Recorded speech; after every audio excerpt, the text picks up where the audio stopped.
আসসালামু আলাইকুম, সবাইকে স্বাগত রিঙ্কুস ইজি রেসিপিতে।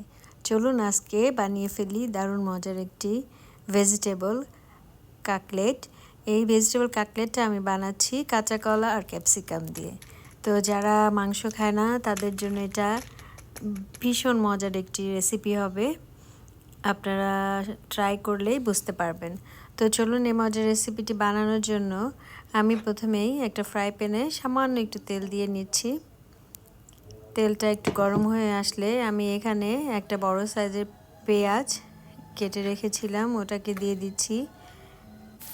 পেঁয়াজটা একটু সামান্য ফ্রাই করে নিয়ে একটু গোল্ডেন কালার হলে আমি এটার মধ্যে দিয়ে দিচ্ছি কেটে রাখা কিছু ক্যাপসিকাম। আমি এখানে লাল আর সবুজ দুই কালারের ক্যাপসিকাম দিয়েছি। আপনারা চাইলে অন্য ভেজিটেবলও এখানে অ্যাড করতে পারেন। এখানে আমি আরও দিয়ে দিচ্ছি কাঁচামরিচ, কিছু কাঁচামরিচ আমি কেটে রেখে দিয়েছিলাম সেগুলো। আর ঝালটা আপনি আপনার টেস্ট অনুযায়ী দিবেন। আমি একটু কম ঝাল পছন্দ করি, তাই কম ঝাল সবসময় আমার কম হয়। এই উপকরণগুলো আমি একটু সামান্য তেলের উপর ফ্রাই করে নিয়ে দিয়ে দিলাম স্বাদ মতো লবণ। লবণটা এখন একটু কম দিচ্ছি, আমি কলার মধ্যে আরও লবণ দিব এই কারণে। আর দিয়ে দিলাম কালো গোলমরিচের গুঁড়া। তো এগুলো দিয়ে আমি আবারও কিছুক্ষণ এটাকে ভালো করে ফ্রাই করে নিচ্ছি। এখন দিয়ে দিচ্ছি 2 চা চামচ তেলে রাখা জিরার গুঁড়া, সেই সাথে দিয়ে দিলাম 1 চা চামচ গরম মশলার গুঁড়া। সব উপকরণগুলো আবার আমি একটু ভালো করে মিলিয়ে ফ্রাই করে নিলাম। এখন এটার মধ্যে আমি দিয়ে দিচ্ছি কেটে রাখা কিছু ধনিয়া পাতা। এই সব উপকরণগুলো আপনি আপনার পছন্দ অনুযায়ী দিবেন, একটু কম বা বেশি হলে খুব একটা টেস্টের পার্থক্য হবে না। যারা মাংস খান না তারা এই রেসিপিটা ট্রাই করতে পারেন, দেখবেন খুব ভালো লাগবে। এখন এটার সাথে দিলাম আমি কেটে রাখা লেবু। আমি এখানে 2 পিস লেবুর রস দিয়ে দিলাম। আর এখন আমি চুলার আঁচটা বন্ধ করে দিব। বন্ধ করে দিয়ে এটাকে একটু নেড়ে চেড়ে এর উপর আমি দিয়ে দিচ্ছি 1 চা চামচের মতো চিলি ফ্লেক্স। এই অবস্থায় আপনি একটু লবণটাও চেক করে নিতে পারেন, লবণ কম হলে একটু লবণ দিবেন। এই তো আমার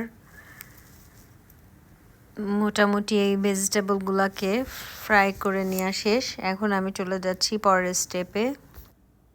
এখানে আমি 6টা কাঁচা কলা আর 2টা আলু লবণ আর হলুদ দিয়ে সিদ্ধ করে নিয়েছি। আর এটা সিদ্ধ হয়ে গেলে আমি ভালো করে ভর্তা বানিয়ে নিয়েছি। আর কাঁচা কলাটা একটু হালকা গরম থাকতেই ম্যাশ করতে হয়। তো এর মধ্যে আমি দিয়ে দিচ্ছি এখন আমার ভেজে রাখা সেই ভেজিটেবলগুলোকে। আর একটু ঠান্ডা হলে এটাকে ভালো করে মেখে নিচ্ছি। তো এই যে দেখেন একটু শক্ত হয়ে গেছে ঠান্ডা হওয়াতে, তো এটাকে ভালো করে আপনাকে ম্যাশ করে নিতে হবে। এখন এর মধ্যে আমি দিয়ে দিচ্ছি আরও একটু কালো গোলমরিচের গুঁড়া আর চিলি ফ্লেক্স এবং সামান্য লবণ, কারণ আমি টেস্ট করে দেখেছি ঝাল আর লবণ একটু কম হয়েছিল। তো এগুলো আমি সব ভালো করে আবার মিশিয়ে নিচ্ছি। ঝালটা আপনারা আপনার পরিমাণ মতো দিয়ে দিবেন। তো এগুলো ভালো করে মেশানো হচ্ছে। এখন আমি আমার কাঁচা কলার কাটলেটটা বানিয়ে নিব। তো এর জন্য আমি এখানে সামান্য সরিষার তেল নিয়ে নিয়েছি একটা বাটিতে। আর বানানোর সময় আমি হাতে একটু সরিষার তেল মেখে নিয়ে তারপরে এটাকে কাটলেটের শেপটা দিয়ে দিব।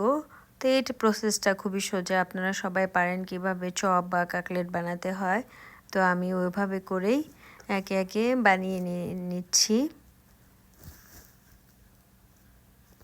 তো আমি প্রথমে এটাকে গোল শেপ দিয়ে তারপর 2 হাতের মধ্যে চেপে কাটলেটের শেপটা দিয়ে দিচ্ছি, সামনের দিকে একটু চোখা করে। আপনার ইচ্ছা, আপনি এটা যেভাবে বানান, আপনি চাইলে এটা গোল করেও বানাতে পারেন, যে শেপ আপনার ভালো লাগে সেভাবে করতে পারেন।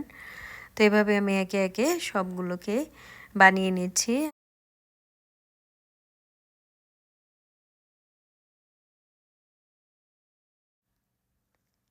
তো একে একে আমার সবগুলো কাটলেট বানানো হয়ে গেছে।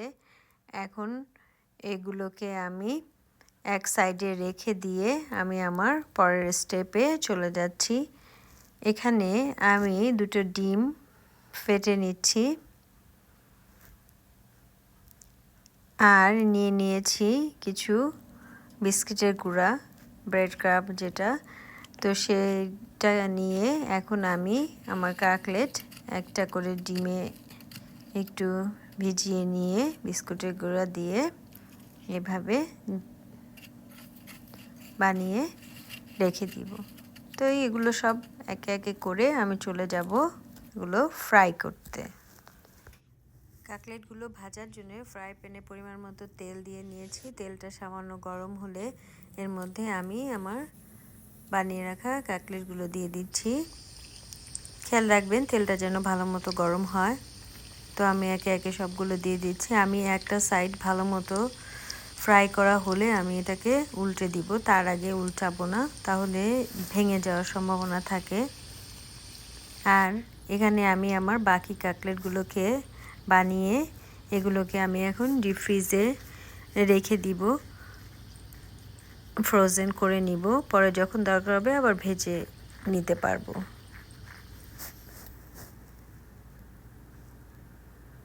তো এই যে একটা সাইড ভালো মতো হয়ে গেছে আমার, এখন আমি এগুলোকে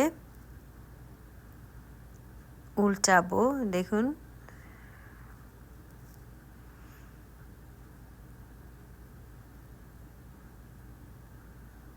আর অপেক্ষা করব আরেক পাশ ভাজা হওয়ার জন্য। আমার এই চপের দুই পাশই সুন্দর করে ভাজা হয়ে গেছে। এখন আমি এগুলোকে তুলে নিব। সো তুলে পরিবেশন করে দেখাচ্ছি এটা কতটা ক্রিস্পি হয়েছে, আপনারা দেখেই বুঝতে পারছেন। সো আশা করি এভাবে ট্রাই করবেন আর কেমন লাগে আমাকে জানাবেন। কে কোথা থেকে দেখছেন জানাবেন। সবাই ভালো থাকবেন, আমার জন্য দোয়া করবেন। আল্লাহ হাফেজ।